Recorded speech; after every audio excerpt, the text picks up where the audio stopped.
Hey guys, Julian here. Today I'm going to be showing you some techniques to make music kind of similar to like Nils Frahm, Lafur Arnalds, and John Hopkins' more modern classical kind of stuff. Think like Abandoned Window, those kind of songs. So to start off with, this is the loop that you heard in the intro, and I'm going to show you the piano first. The piano on its own sounds like this.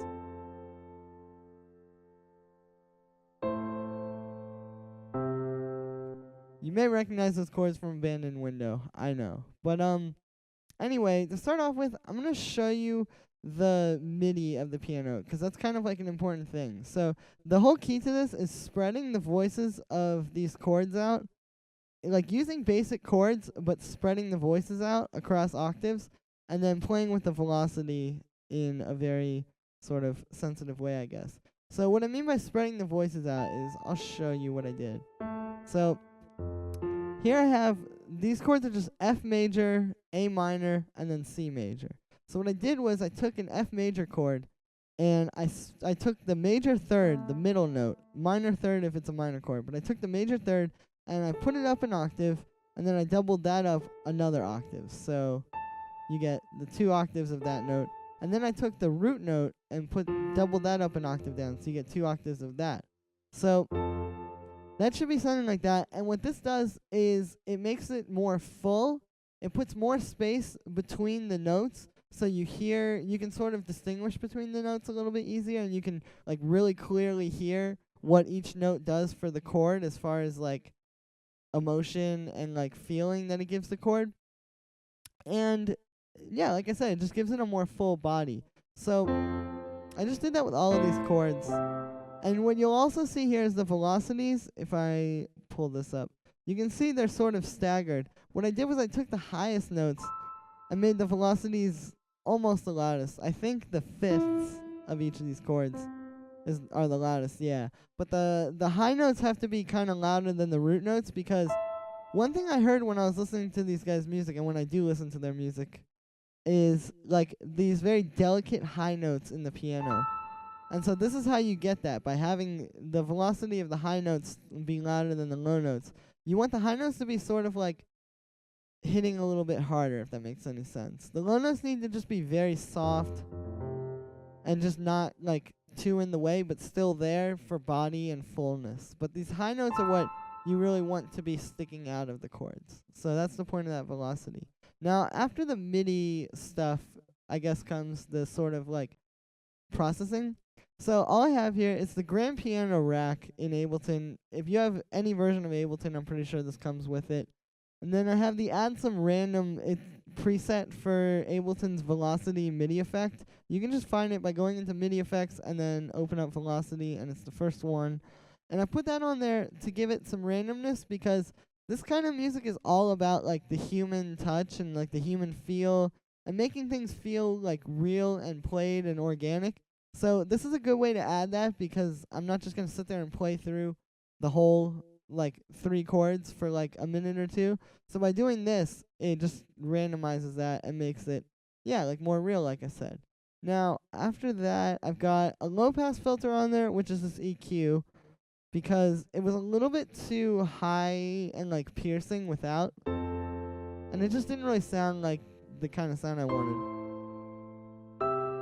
These guys are known for using upright pianos with felt in between the strings, and what that does is it helps to dampen the sound, and it takes out a lot of the high end and makes it very delicate and warm sounding and soft. And so this is like one of the ways that you can sort of recreate that, is just by literally cutting out some of the high end and letting it be more warm that way. Now after that, I just have a reverb. Not too much to say there. Just turned up the dry, wet, and decay, I think.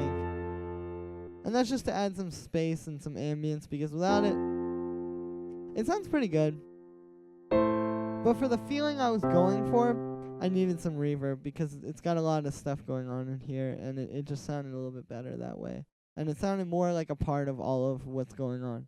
So after the piano, I have this little ambient sound, which you may or may not have actually heard, but it's in there.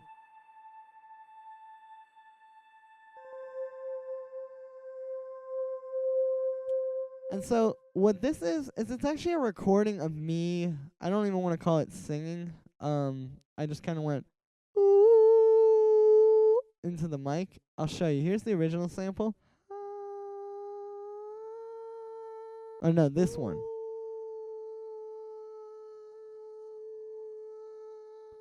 So here, it's kind of out of tune, but you'll notice I was opening and closing my mouth to sort of change like the formant of the sound. If you don't know, the formant is just sort of like the sort of vowel sound, I guess, of the sound, or like that kind of characteristic. And so that'll come into play in a second, and I'll show you how. But anyway, after I recorded that, obviously it was kind of out of tune, so I auto-tuned it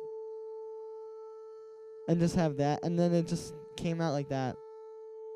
And I put that into the Max for Live granulator. Now, if you don't know what the granulator is, it's a granular synth that's very easy to use, and you can use it with any version of Ableton 10 now, I believe, because I'm pretty sure it just comes with Max for Live. So I'm going to put this device in the description. It's a free download, but it's a very, very good synth if you're not familiar with it. It's a granular synth, and you can really have a lot of fun with it. And I used it here in the way where I used this spray knob to make it jump around the audio file for all those different parts where I was like opening my mouth and closing my mouth to get like a different sonic sort of quality.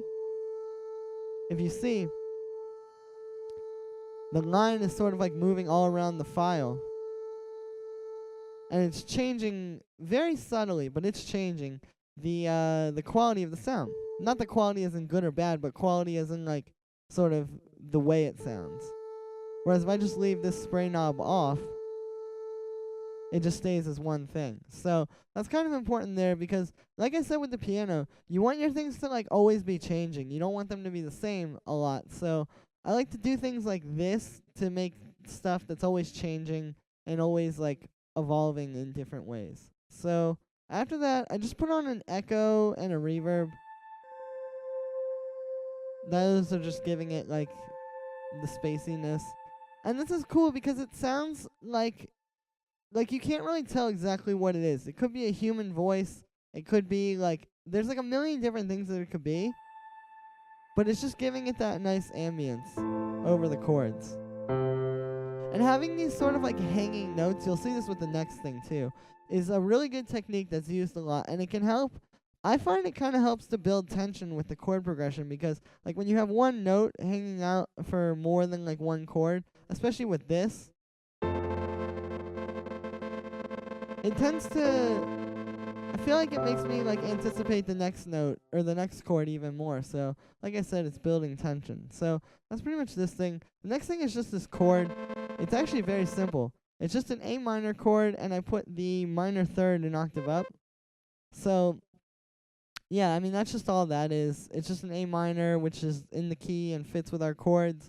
And I have, all it is, as far as the sound goes, is it's this analog with a saw wave and a little bit of noise, and then the filter, just to keep it sort of under control and not too, like, bright. Although it could probably work without the filter as well, but I wanted to keep it kind of darker for this. No filter envelope, and then I set the amp envelope just like that, so it's just a brick. It just plays through. When you hit the note, it plays, and when you stop, it stops. That's it. Now, the key to this sound is this auto pan. And if you've seen my Fortet tutorial, I explained this in there as well. But this is a cool way to get these kind of like flickering sounds. Is what you do is you take an auto pan, I'll redo it, and you set it to noise. And what that does is, if I do this, you see it makes it like random. Like if you do any of these other settings, it just sort of is like a saw wave or a triangle wave or a sine wave. My goodness, I cannot talk today. But with this one, you get this noise wave, which is random. It's not exact. I don't think it's exactly what you see here. I think it keeps changing. But if you turn the amount all the way up and the width down, it's only affecting the volume. So if you start turning up the rate, like I said, you get this like flickering kind of, like, it gives it more texture. This on its own is kind of boring, but all of a sudden when you turn this on, it becomes like this cool, interesting sound that sort of grabs your ear. So that is definitely a very good technique there. Now, the next thing I want to talk about is Foley sounds, and this is something that I think is very important to this style. So if you don't know what Foley sounds are, or if you do, they're just sort of like sounds that play in the background. Like, for example, like this. They're like live, like real world sounds. This is paper crumpling. This is like some vinyl noise. I don't even know what this is, but it just has a cool texture. The clicks just sounded good to me.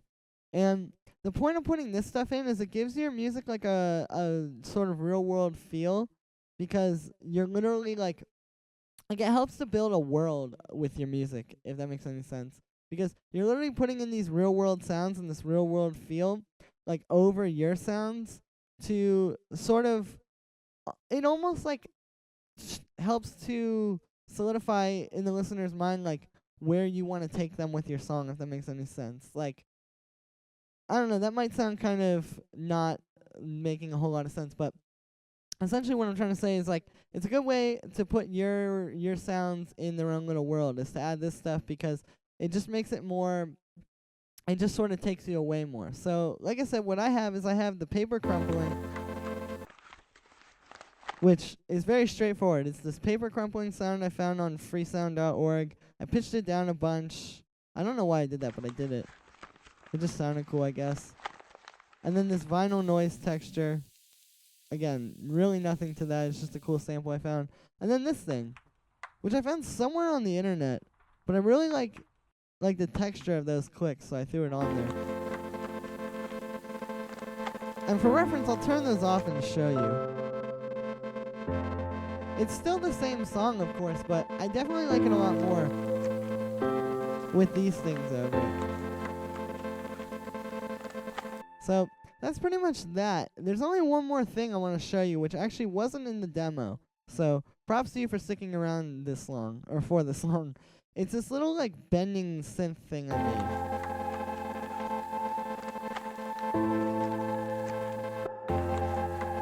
I'll solo it.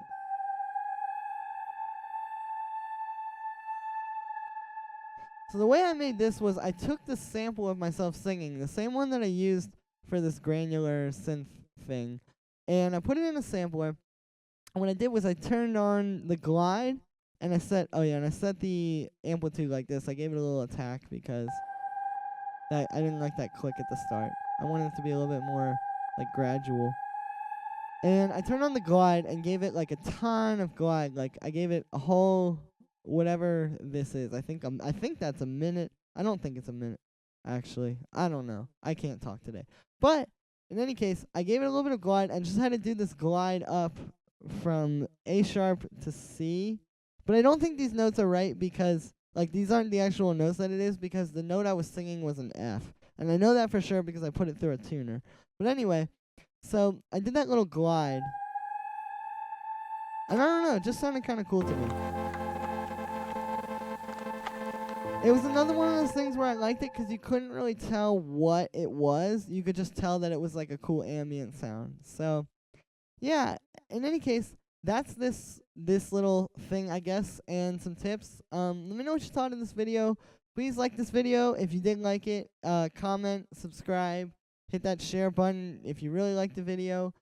And, yeah, check out my sample packs below, everybody. I will see you again tomorrow for a new video. Peace.